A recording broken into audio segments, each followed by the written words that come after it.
You've heard the sponsors, and my thanks, to them, and also to the many graduate students I've had a chance to meet here, and especially Melissa. You've put in so much work here, and I deeply appreciate it. And I'm sure there is other labor that I don't know about in the department that also went into making this possible. So it's wonderful to be here. I'm going to try to make this a quick 45 minutes, because for me the most valuable part of this is to hear your comments and thoughts and questions. This is very much work in progress from a larger piece. So I would love to hear aspects that you want unfolded or that you want to push back against. That would be great. So this paper had its origins when I thought I was writing a monograph that was going to be called Non-Human Being, Post-Darwinian Naturalism, Fantasy, and Science Fiction. So having spent some time thinking about how Richard Jefferies' 1885 After London charted a path towards naturalism as much as it did towards science fiction, I was hoping to trace the legacy of Darwinian natural materialism. We were talking today about empiricism as well. So natural materialism or collective empiricism. Oh, I'm so sorry. Let me just make sure. Let me get my slides working here. Okay. So I was hoping to trace the legacy of Darwinian natural materialism in the near simultaneous emergence of prose fantasy, science fiction, and naturalist literature in the late 19th century. So my thought was that in this period, evolutionary theory and the emergent epistemic virtue of objectivity, along with that collective empiricism, shaped not only the deterministic logic of naturalism. Here I chose McTeague, but I'm sure you can think about determinism in lots of naturalist texts, but also the otherworldly permutations of fantasy and science fiction, which are obviously not deterministic in the same way that naturalism is, but they both register a scalar shift in humanity's relationship to a more expansive space and time, and to human interiors that are accessible in a range of new ways. In fact, as we were discussing with Flatland this morning, the question of photographing or looking at just the disgusting interior of a human body is like a motif of Flatland.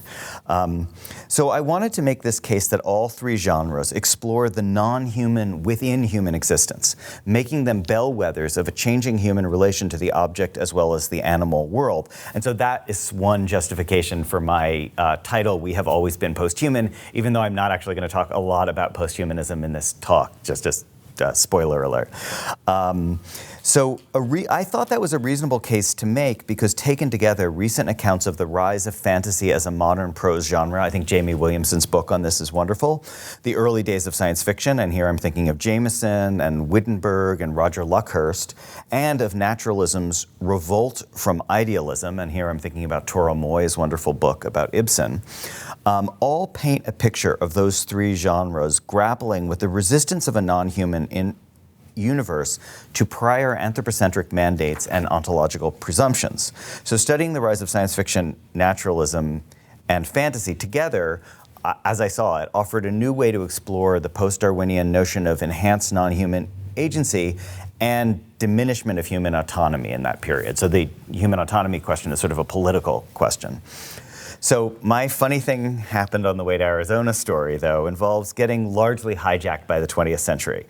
By this I mean that the project has basically taken on a 20th and 21st century life, mainly defined by science fiction's relationship to various ways of thinking through cognitive estrangement, that's the Darko-Suvin turn, and cognition generally, in an age where scientific advancement has not so much conquered the chaos beyond the human sphere as it has brought its own kind of chaos with it. So in that sense, I think you could think of my project as aligned with the point of the movie Oppenheimer, which is like every great scientific advance is also a great scientific act of barbarism, and how do we think those two things together? In the mid-20th century, that means, for example, the chaos of the colonial project, which begins to be understood in works by Naomi Mitchison and others, as both the occasion for science fiction and also a proof of science fiction's blindness about its own adventure impulses. And the chaos of atomic technology, which is to say atom bomb technology, which is for writers like Walter Miller, Canticle for Leibowitz, or Kurt Vonnegut, Slaughterhouse-Five, and Stanislaw Lem, and such nearly forgotten peers as John Brunner and Doris Lessing. Doris Lessing is obviously not forgotten, but I think her science fiction is nearly forgotten, become a representative sample of the proven incapacity of human contemplation to keep pace with human actions and their exponentially ramifying unintended consequences. So in other words, I got caught by the atom bomb and then by our own Anthropocene era, so the 21st century iteration of that sense of the unintended consequences of the things that we think of as the most salient human accomplishments also being the most salient human disasters. However, it wasn't easy for me to give up on the fin de siècle genealogy, that forcing bed, circa 1900, of an inevitably mixed ecosystem of scientific endeavor translated into technology that could not be disentangled from profit and power motives. So today, and I'm really grateful for the invitation and for you, Melissa, offering up this 19th century context for today's talk, meaning that Melissa said, yeah, you really ought to do it about a 19th century text. So I took that point. So I want to examine the centrality of Menippean satire in scientific romance science fiction and speculative fiction generally, especially in the late 19th century. And I'll say more about the word Menippean. Earlier satirical speculative fiction, and here I'm thinking of Margaret Cavendish's 1666 Blazing World, for instance, but up through speculative fiction from the 1870s that I'm sure folks in this room know by people like Bulwer Lytton and Samuel Butler, had only a muted impact. And in large part, I think that impact was muted because such works didn't exist within an organized genre or other comprehensive category.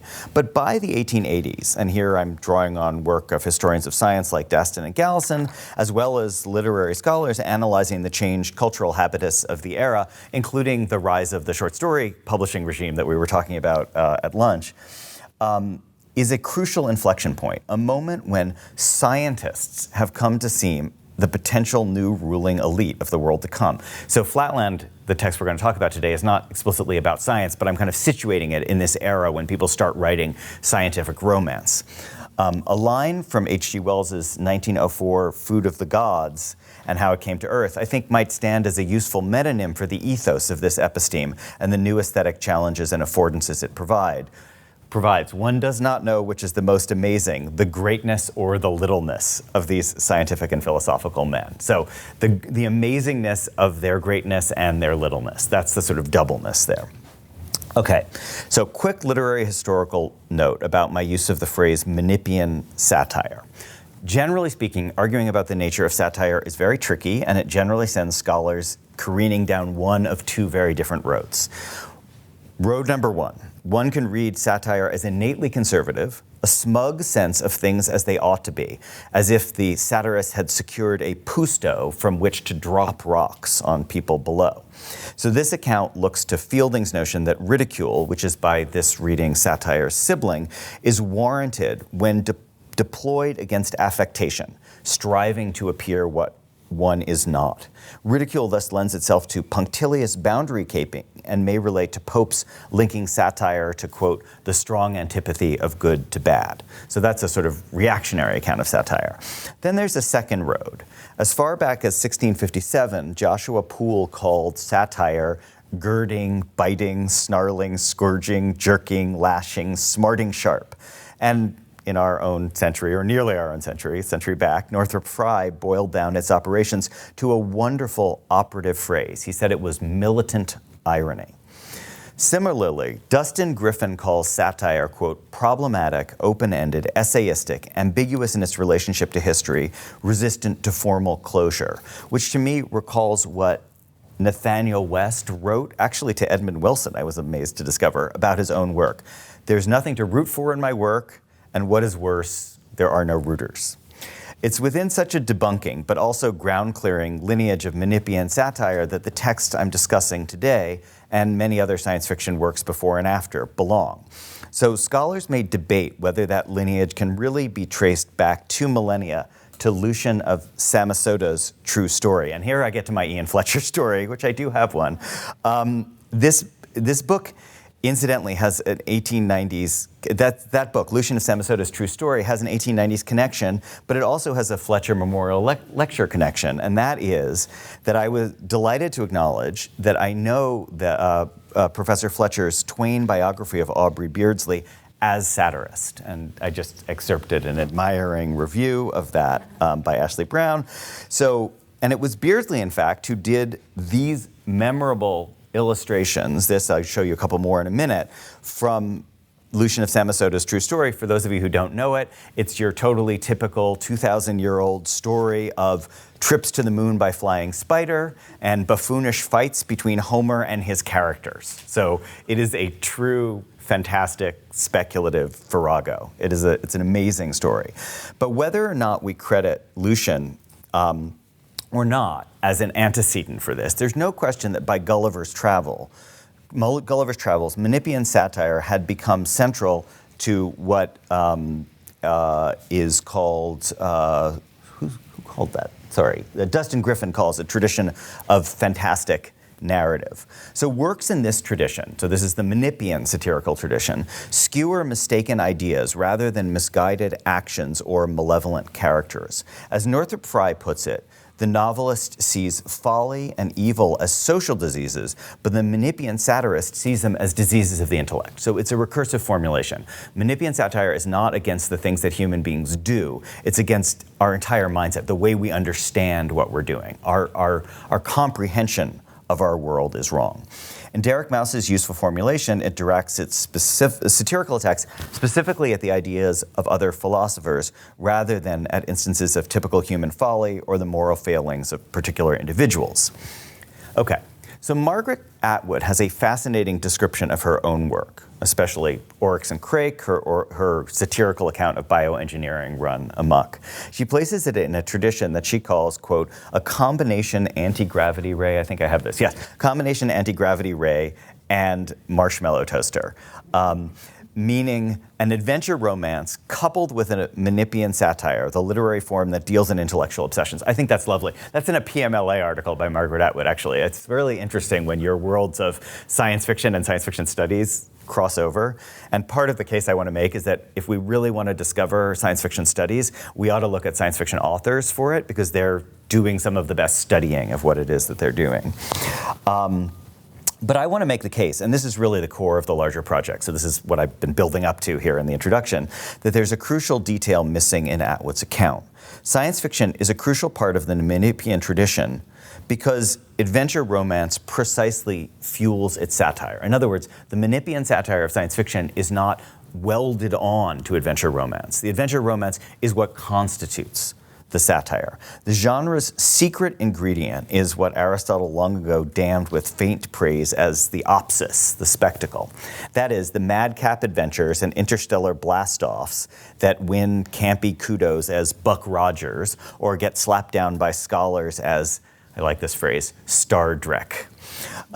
So this is what's called the lowly kinetic pulp of science fiction. And, you know, it's not unusual for people who do genre studies, and science fiction would be genre studies, to make a case that, oh, we ought not to make this high-low distinction. But I hope you realize I'm trying to make the strong version of that case. I'm not just saying, let's have room in the camp for all of it. I'm saying, no, like the quote, bad is part of the good. Like the kinetic pulp is where the energy of the satirical comes from.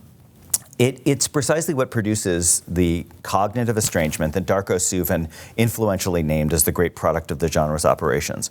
So I'm not going to dive deeply into science fiction critical historiography today, although happy to, actually. It's a fascinating topic. It lines up with Sputnik in some interesting ways. But the one name everybody knows is Darko Suvin. And the one phrase, which dates from 1972, is cognitive estrangement, also known as Shklovskian defamiliarization, by way of what's called the novum. So here is the famous quote from Suvin. He has various iterations, but this is one of them. Science fiction takes off from a fictional hypothesis and develops with extrapolating and totalizing rigor. The effect of such factual reporting of fictions is of one confronting a set normative system, a Ptolemaic-type closed-world picture with a point of view or glance implying a new set of norms.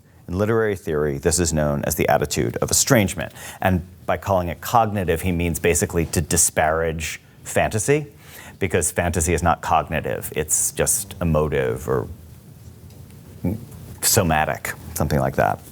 In a nutshell, my revisionist line about science fiction theory is that Suvin disdained the pulpier side of the genre in favor of instances where such cognitive estrangement seemed to come through with undiluted scientific rigor. But Atwood's notion of the anti-gravity ray, is it an anti-gravity ray or death ray? Oh yeah, anti-gravity ray and marshmallow toaster suggests why he's wrong to do so. Buck Rogers and, for example, Swift's noble Houyhnhnms aren't rivals. They're interlocking pieces of the same puzzle. Science as both Empyrean theory and a carnal set of instrumental calculations, the greatness of scientific men, the littleness of scientific men, in fact lays bare the tension formally inscribed within the Menippean adventure structure of science fiction itself. So just a little bit more general frame before we get to Flatland.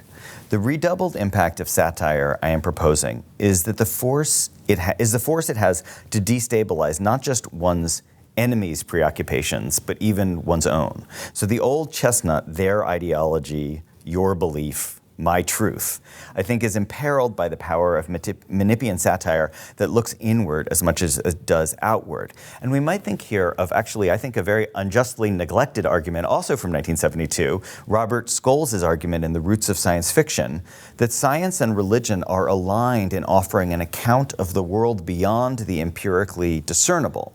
However, Scholes presumes that science fiction follows science into the Empyrean realm.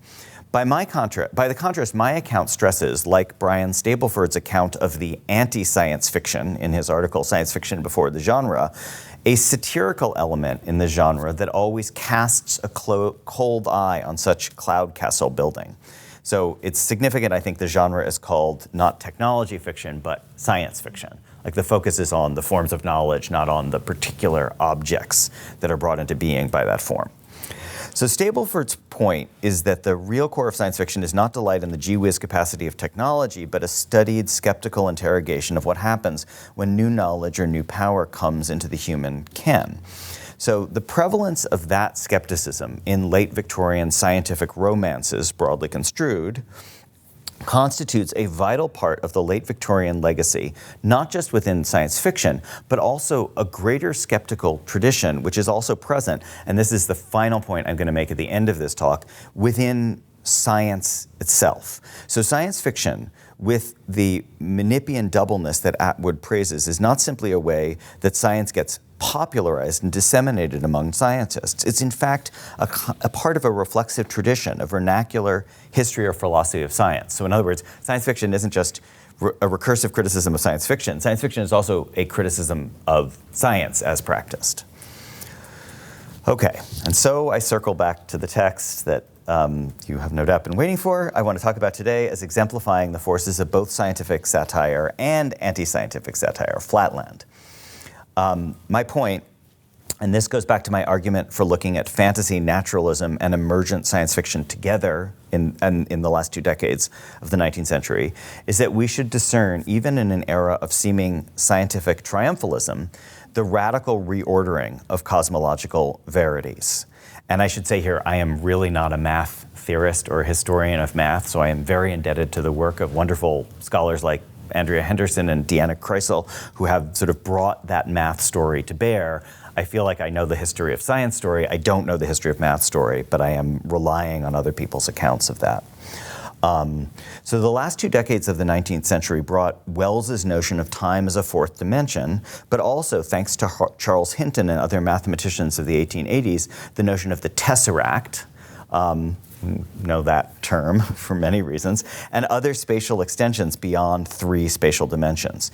In that era, there was ample room for satire that grappled with the disjunction between what we human beings perceive of the world and what we believe to be present beyond the limits of those perceptions. So the distinction between what we perceive, the sense perception or collective empirical knowledge by way of the senses, the extended senses, versus how we conceive, conceptualize, or otherwise understand in a kind of Kantian a priori way.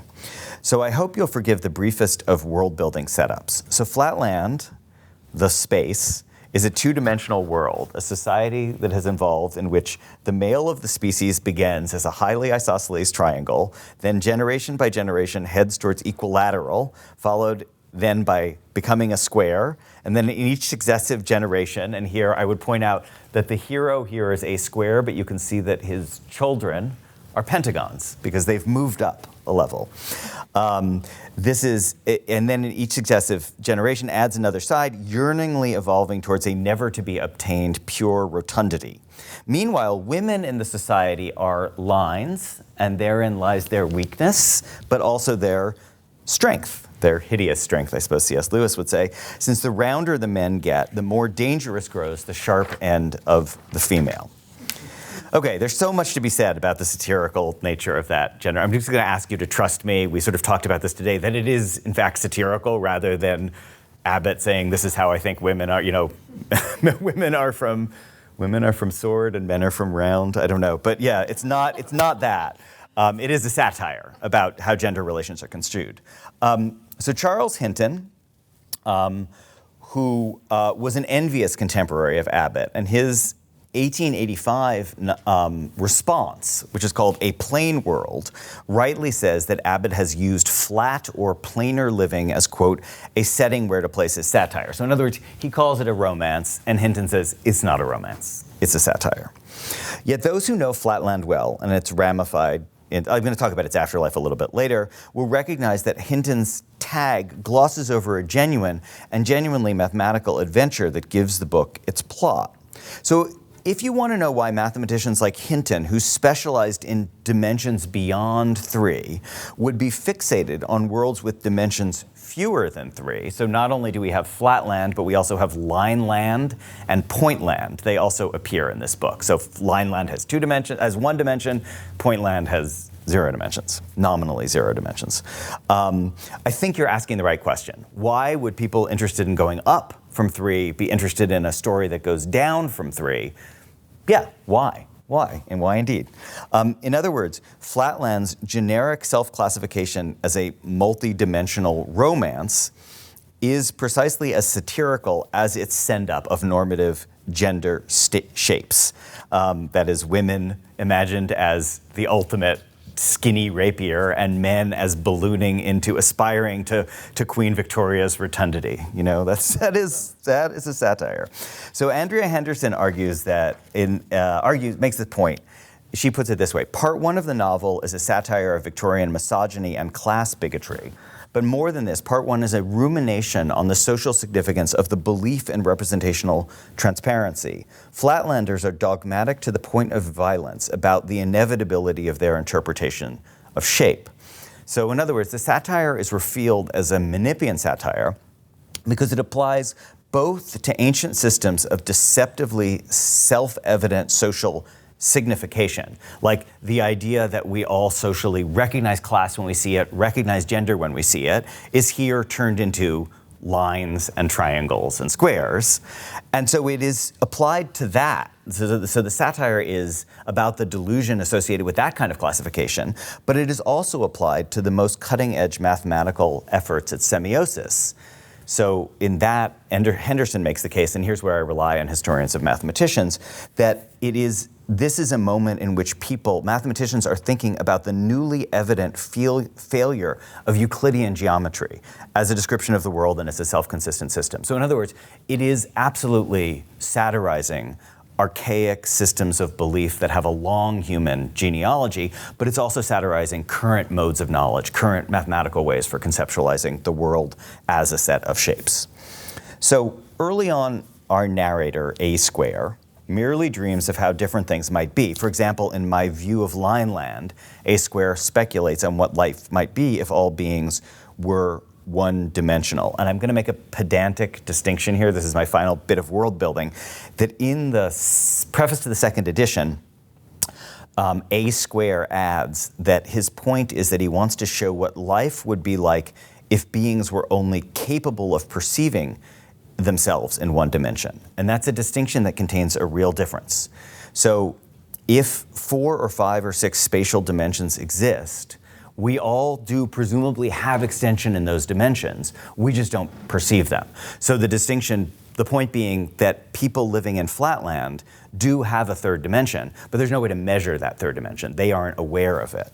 So that is an important distinction made within the logic of the world. So this starts out as a dreamscape, but then it shortly becomes, it becomes, sorry, I think I meant, oh yeah, no, this is the moment. In chapter 15, concerning a stranger from Spaceland, the most sustained thought experiment begins, which is the arrival, you could probably guess this was coming, what happens if a 3D being shows up inside Flatland? And the answer is, it appears as a circle, but a circle that is inexplicably changing its aspect. The sphere is, from a Flatland perspective, a super circle, capable seemingly of penetrating solid barriers and unlocking hidden secrets. This superpower arises from the fact with its ability to perceive and move through an added dimension, it can approach off-limits spaces from up and down.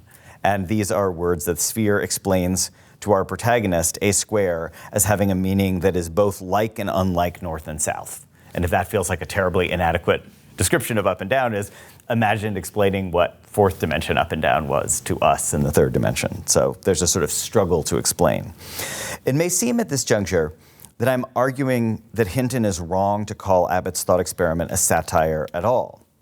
After all, this kind of conceptual unfolding of what dimensionality is involves recourse to higher math, and it quickly leads to the notion not just of rectangular solids, but, and this is Hinton's representations of tesseracts, but with corners so not just of rectangular solids with 8 corners in 3 dimensions, but also super squares with 16 corners in 4 dimensions, and even super squares with 32 corners in 5 dimensions. In other words, this could just be like a heuristic for thinking about dimensions.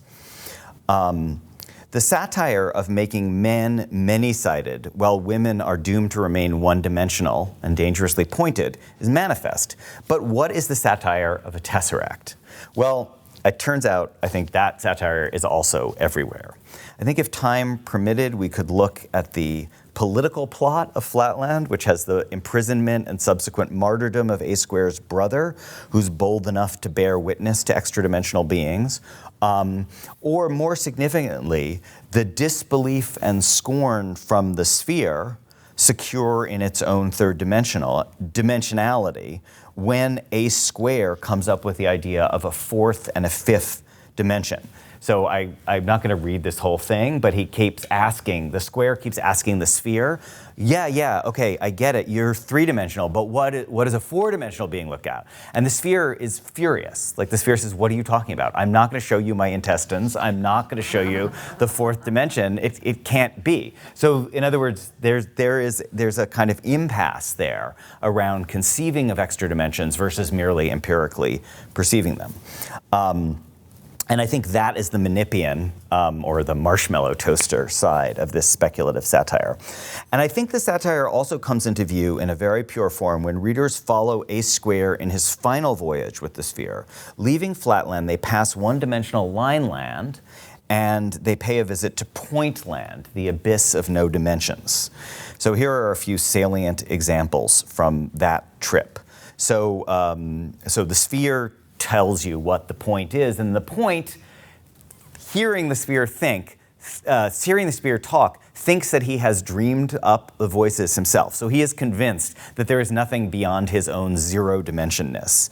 And he says, it is, and there is none beside it. It itself is thinker, utterer, hearer, thought, word, audition. It is the one, and yet all in all, the happiness of being. And then a square yells at the point. He can't stop himself. He says, you call yourself all in all, but you are nothing. Your so-called universe is a mere speck in a line, and a line is a mere shadow as compared with, and then the point says, joy, the joy of thought. What can it not achieve by thinking? Its own thought coming to itself, suggestive of its disparagement, thereby to enhance its happiness. And the sphere sort of steps in. As so far as the monarch understands all outside thoughts at all, he accepts them as his own. So I think we can zero in on this satirical point of Flatland, which is that the it of the center, at the center of Pointland, actually hears A Square explaining the existence of higher dimensions to it, and rather than freaking out, I'm just a point in a void, like Matthew McConaughey. It laughs delightedly, pleased with itself. Oh, joy, the joy of thought. What can it not achieve by thinking? There's something slightly Gollum-like, I think, about its pipings on this tiny solipsistic point. And so the humor, and it's tricky to explain humor, but the humor here, as well as the satire, I think resides in the application of this notion of no-dimensional thinking to our own typically human egocentrism. And Abbott is a religious thinker. There's no question there's a theological dimension to his thought here. But theology in this context can do interesting work. In fact, I think the religious aspects of science fiction are something that's been really underestimated generally with the genre. So the final turn of the screw here is that even those who followed Abbott so far in tracing the implications of what followed Abbott so far in tracing the implications of multidimensionality may be tempted to pull up and simply to idealize at this point, to smile with selfish pleasure at the power of human thought to make up such delightful thought experiments. But Abbott is mocking that too. He's saying that this notion that we can just turn it into a phenomenological experiment is also an instance of the limitations of the human intellect. So you might not want to call this Kantian phenomenology, but I do think Abbott's satire is against those who refuse to credit the alterity of the universe out there. Refuse to credit that a thought about the universe's real contours may be something more than merely a delightful thought experiment. So I guess that's what I would say about Menippean satire, is that it is about thought experiments, but they're not mere and they're not merely delightful. They're unsettling. You could say that Flatland is a Menippean satire against the notion that satires are mere satires. So in a work that he refers to as a dimensional romance, Abbott is taking aim at the Procrustean bed of his age's reductive empiricism. And here I think the people who say that he is doing so from a sort of Christian perspective have a point, but I think it's an insufficient point. Like there's something more he's doing with his critique of empiricism. On the one hand, thinking does not make something so. The point in Poitland's egocentrism would seem to make thought an independent force, and that's a fallacy. But on the other hand, it's not sufficient to refute a thought to say that the evidence for it is not as plain as the nose on your face. So empiricism can be a helpful litmus test to disarm idealism, but it can't be the final one. So there's a highly significant irony in the fact that the three-dimensional sphere is unable to keep up when the square correctly proposes that a fourth or fifth dimension may equally well lie beyond. The sphere has only direct empirical evidence of three dimensions, while a square has had to conceptualize that third dimension non-empirically, and hence is better able to extend that act of conceptual extension to further dimensions.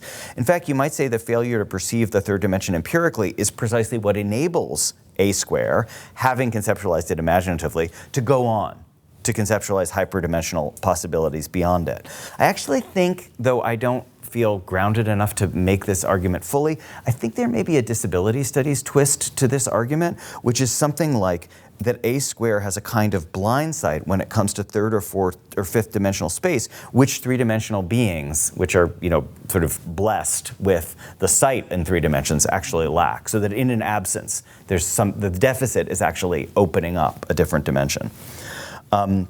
I think if time permitted, we could trace Abbott's notion of the single-pointedness of the universe, that is the failure of empirical sensations to keep up with concepts like spatial singularity at the initial moment of the Big Bang, up through Italo Calvino's 1965 Cosmocomics and beyond. I'm thinking of a wonderful story in that, which is called All at One Point, which imagines basically an entire small Italian village all living together at the moment of the Big Bang, and then having to go out into the world. So, naturally we were all there. Where else could we have been? So this project of Pointland actually has a longer science fiction history. But I think that exact genealogy is less important than recognizing what Flatland has to show us about generic through lines. In comparison to the previous century's raunchy Swiftian satire, the Victorian era may, and to many scholarly accounts has, come across as very staid and sober. So Lewis Carroll's work and the parodic genius of Gilbert and Sullivan notwithstanding. But like satirical, and Beardsley, like satirical science fiction before and after it, I think Flatland works not so much by producing an alternative actuality as by establishing that the so-called reality within which we think we dwell is as much a fiction or as much a provisional set of speculations as the most spectacularly improbable thought experiment. And that is a really important kind of satire. I think it is distinctively late 19th century. It has later genealogy as well, but I think when we underestimate the satirical in the 19th century, this is one of the things we're probably leaving out. So this is not a paper, alas, about Alice in Wonderland. But if it were, I think unlike Mark McGurl, who's written wonderfully about both actually about Flatland and about Swift, I wouldn't emphasize scale as the overall organizational principle of the Wonderland world. I do agree with Mark that How I Wish I Could Shut Up Like a Telescope is a very scalar beginning, but I actually think that Carroll's Menippean text is no more defined by the shrinking and expanding of Alice than Gulliver's Travel is by his encounter with larger and smaller versions of humanity. So yes, that's an important thing that happens, but it is not it's not the salient feature of the satire. Alice in Wonderland, in fact, like Flatland, is continuously gyrating from one to another impossible thing before breakfast, to choose a phrase that may be the book's most thoroughly integrated legacy. So from the opening poem that hopes there will be nonsense in it, to the nature of Carroll's ludic epistemology is thoroughly dizzying. So Alice not feeling herself as her adventures unfold, for example, leads her to, but if I'm not the same, the next question is, who in the world am I? I'm sure I'm not Ada, for her hair goes in ringlets, which leads her on, meeting the caterpillar somewhat later, to admit that I can't explain myself because I'm not myself, you see. And with regret, I'm going to sort of skip over a few other examples here of the Menippean dimensions of Alice in Wonderland. But I want to do that because I'm sort of pursuing a larger transhistorical Menippean point. The point is that Carroll's word games, I think what we call dad jokes, you can think of Carroll as a series of dad jokes, is that Carroll's word games here, like Abbott's vision of two-dimensional life that is lived oblivious to the three-dimension overhead, all may seem a long way from science fiction in its present moment, from the present technology-infused Umwelt. So by comparison with our current problems with AI or with the Anthropocene, they may seem like quaint Victorian pseudo-problems. Now, it's true that Adorno said that Wagner, who was Abbott's contemporary, was of the first generation in which, quote, real life was lived over the head of the individual. But can that kind of displacement, that sense of the flatness of one's own world, be enough to draw 19th century concerns about the limits of empirical knowledge into real conversation with the sort of dire, sort of world-ending threats that we think of ourselves as confronting today? So, can it? Okay. So Istvan, and I'm going to apologize for butchering this name, Cizre-Ronay, in his 7 Beauties of Science Fiction, 2008, argues for singularity in the 21st century. So he argues that the 20th century presents readers and writers in the West with the widespread normalization of what is essentially a style of estrangement or dislocation, which has stimulated the development of science fictional habits of mind, so that we no longer treat science fiction as purely a genre engine producing formulaic effects, but rather as a kind of awareness we might call science fictionality. So his point is that science fiction has entered our worldview in 2 ways.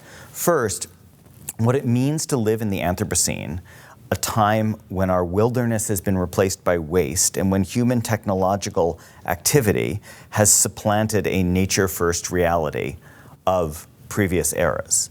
Second, so science fiction helps us to see that. Second, he sees ordinary citizens of our modern technocracy applying the logic of the genre to their reality. So it is from science fiction's thesaurus of images that we draw many of our metaphors and models for understanding our technologized world, and it is as science fiction that many of our impressions of technology-aided desire and technology-riven anxiety are processed back into works of the imagination. Okay, there's really a great deal to say here, especially about the notion that science fictional orientations have become, quote, the appropriate response to contemporary reality, which to me raises a set of questions about whether he means this account to be descriptive, telling us how people do read the world as if it were science fiction, or whether he means it to be normative, telling us that we ought to read the world as if it were a piece of science fiction. However, I think I want to just focus in on this idea that we think of science fictionality, a mode of response that frames and tests experiences as if they were aspects of a work of science fiction. Because I think it's related in interesting ways to the Menippean dimension of science fiction adventure writing that I'm mapping. The warped or torqued or misrecognized reality that science fiction presents precisely works to engender in its readers disorientation. A sense that, to borrow a line from Kierkegaard, we literally do not know who we are. So science fiction, in other words, is true in its falsehood insofar as it reminds us that much of what we take to be truth in our reality is similarly fictional, made up by ideology or by willingness to allow, as Wittgenstein puts it, a picture to hold us captive.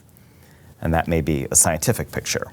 So Cizre-Ronay is making the case for a genre that helps us to embrace the science fictionality of everyday life. But in a sense, I actually want to run the argument the other way. I want to say that Menippean satire of science fiction is not acquiescence to existential abyss. It's not sort of symptomatic of this problem that we have of conceptualizing the world. It's actually a potential way out. The square's plea at the end, he tells the sphere that he wants to visit more spacious space, should remind us that the same capacity that leads humans to tie themselves in knots also offers them a way to get unknotted. The unquenchable desire to make it to n+1 dimensions, where n is whatever number of dimensions you happen to live in, helps us to see that Flatland, like more recent speculative fiction, works by reminding us that although reality has not altered, our paradigms for grasping it are mutability itself. And that's sort of the Menippean point, that we're always changing our lens. The seemingly secure rules that societies promulgate for understanding their reality have changed many times before, and they will again. And so this is my one Le Guin quote, is that in her famous 2014 speech, she said, capitalism's power seems immutable, so did the divine right of kings.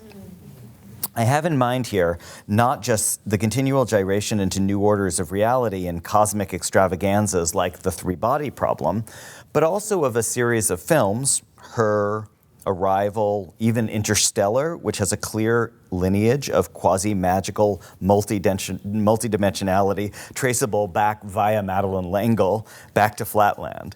And these are, films which offer prophetic extrapolation from known technology, but I'm actually thinking about a transverse moment along a new axis altogether, the thing that allows you to realize that everything you've been seeing is wrong.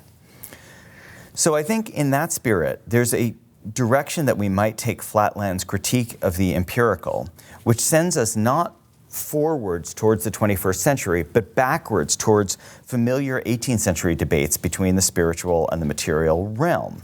The lonely point who solipsistically doubts that anything exists beyond himself becomes for Abbott a marker for humans who insist that the measure of mankind is man. That's like the quintessential definition of anthropocentrism, is that the measure of mankind is man, not seeing the entire world of other mensuration that lives on beyond our narrow perceptual apparatus. And I would love to go back. I would go to things like Blazing World to talk about that critique of the sort of tension between idealism and materialism in earlier centuries. But I want to turn instead, finally, to the question of Flatland's direct legacy. So we all know what a difference Lewis Carroll's Wonderland made, and we certainly know that about H.G. Wells's scientific romances in shaping later fantastical and speculative writing. So is there a similar genealogical argument to be made about Abbott? So I think there's a royal road to answering that question, and it lies through this wonderful book by Christopher White called Other Worlds. in which he unpacks several full-length film versions of Flatland of the last 30 years. I don't know if anyone has seen the one that stars Kirsten Bell and Martin Sheen, but that's interesting. But he also unearths this suggestive claim of causation by Brian Greene, physicist and popular author. Physicists hone their intuitions about extra dimensions by contemplating what life would be like if we lived in an imaginary lower dimensional universe, following the lead of Edwin Abbott's enchanting 1884 Flatland. So I don't have time here to share White's most delightful findings about the impact of earlier multidimensional thinkers on Abbott like Fechner and Helmholtz, or about the general range of cultural uptake, nor follow the through line that he traces from Abbott via Hinton to George MacDonald, then C.S. Lewis, then Madeleine L'Engle, and then Christopher Nolan, ultimately. But I can sum it up by pointing to White's interest in tracing a genealogy of spirituality that makes use of science in our modern technophilic age, and more than makes sense of it. By White's account, this new kind of spirituality actively leans into discoveries about the physical universe, and it's sometimes more than empirically verifiable aspect. So he says, many have exchanged an older religious way of talking about the supernatural with what I'm calling here a more scientific supernatural. And I understand this more scientific supernatural as a category of things that are, one, either beyond nature at its boundary, or two, are suggested by scientific theory or empirical evidence, while also at least partially eluding scientific texts. Okay, so the case I am making today for a Menippean satirical tradition is, I think, consonant with White, but it's somewhat at odds with it. Like, I am not interested in tracing the scientific spiritual. I'm interested in tracing the ways that the scientific kind of unmoored or satirized from within its own assumptions. But I do admire his case for earnest spirituality and in narratives of higher dimension, but I would say that what White interprets as an effort to reinstall spirituality into the scientific cosmos, I assess in the light of the obvious satire in Flatland's treatment of class and gender and the empiricism and the positivism and even the projective geometry and the Euclidean geometry of his day. That means that the voyage to Lineland and Pointland is not a case for restoring a spiritual approach to the concealed aspects of the material world. It's more a reminder that Abbott sees speculative fiction as a space where standard and stable accounts of the actual realm, like Le Guin's point about the divine right of kings, can be destabilized. So we might think of post-Abbott possibilities like the inversion of bodily organs that takes place in four-dimensional space in H.G. Wells's 1896 The Plattner Story, which is clearly a post-Flatland book. We might think about the multi-dimensional Mark II Hitchhiker's Guide to the Galaxy in Douglas Adams, or we might think about the hyperdimensional alien erotica in Rudy Rucker's 1983 Sex Sphere. I would recommend thinking about that one rather than reading it, but it does exist. And finally, I want to end again by disagreeing somewhat with White on his interpretation of two mid-20th century artworks that we could think of as post-Flatland artworks. The first, which I bet is familiar to some of you, is Dali's Corpus Hypercubus, which you might also call Christ on a Tesseract. Or actually, more precisely, you would want to call it not Christ on a Tesseract, but Christ on a three-dimensional net of a four-dimensional tesseract. So this, in the same way that this is a two-dimensional unfolding of a three-dimensional sphere, this is a three-dimensional unfolding of a four-dimensional, this is a two-dimensional unfolding of a three-dimensional cube, and this is a three-dimensional unfolding of a four-dimensional cube, and that is what Dali is showing Christ on.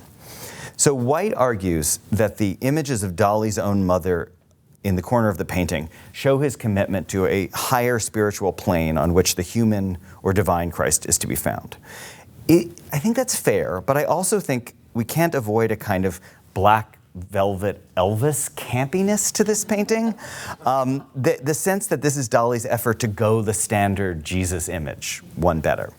To White, the point is that math and Christianity can both be elevated by their conjunction. To me, there's a sense that these divergent ways of apprehending the universe, by way of the mystery of the resurrection or by way of the n+1 nature of space, can't both be right. White sees Dali saying that we human beings underestimate the compatibility of the realm of spirit and science, I see him making the Menippean point that we have overestimated our efforts to make sense of what we see around us. And on beyond Dali, I think there are relatively neglected works, and I'm sure there's others I don't know about, of dimensional experimentation. For example, those undertaken by Dali's colleague or contemporary or rival, Marcel Duchamp.